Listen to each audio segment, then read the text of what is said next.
Hi friends, good morning to all. Welcome to VSR Kolangal and vlogs. இன்றைக்கி ஒரு 10 மினிட்ஸில் ஈஸியாக ஒரு ஈவினிங் ஸ்நாக்ஸ் எப்படி செய்யலாங்கிறத பார்க்கலாம் வாங்க. நான் அதுக்கு ஒரு 4 பெரிய வெங்காயம் எடுத்திருக்கேன். அது நல்லா நல்லா நார்மலாக நறுக்கிற மாதிரி நறுக்கிக்கோங்க. அது கூடயே கொத்தமல்லி தழை, கருவேப்பிலை தழை நமக்கு தேவைக்கு ஏற்ப நம்ம கட் பண்ணி போட்டுக்கலாம்.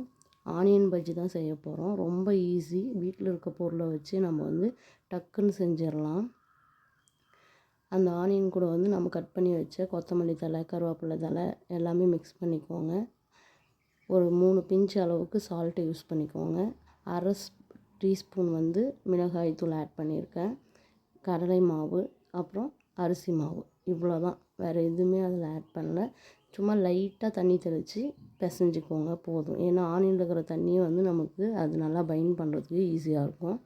மிக்ஸ் பண்ணிவிட்டு ஒரு 2 மினிட்ஸ் விடுங்க போதும்.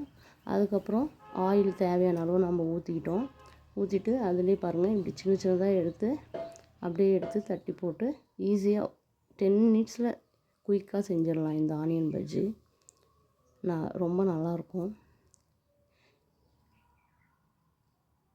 வீட்டுக்கு கெஸ்ட்டு வராங்க, டக்குன்னு செய்யணுன்னா நம்ம டக்குன்னு இதை வீட்டில் இருக்க பொருளை வச்சு அழகாக செஞ்சு கொடுத்துர்லாம். ஒரு சாதம், சாம்பார் இது வச்சு சாப்பிட்டோம்னாவும் ரொம்ப அருமையாக இருக்கும். ஈவினிங் ஸ்கூலில் விட்டு முடித்து வர பிள்ளைங்களுக்கும் டக்குன்னு செஞ்சு கொடுத்துர்லாம் ஸ்நாக்ஸு.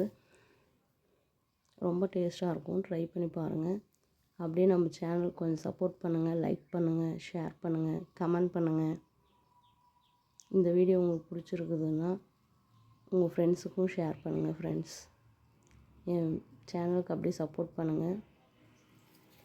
சிம்லேயே வச்சு நம்ம வேக வைக்கும்போது எண்ணெய் அவ்வளோ சீக்கிரம் நல்லா இழுக்காது, நல்லா வெந்து வரும். மேலே கிறிஸ்பியாகவும் உள்ளே சாஃப்டாகவும் ரொம்ப நல்லா வந்திருந்தது. ட்ரை பண்ணி பாருங்கள். ஈஸியாக செஞ்சிடலாம்.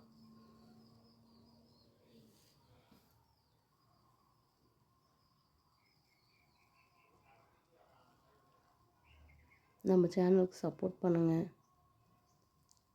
தேங்க்ஸ் ஃபார் வாட்சிங் ஃப்ரெண்ட்ஸ்.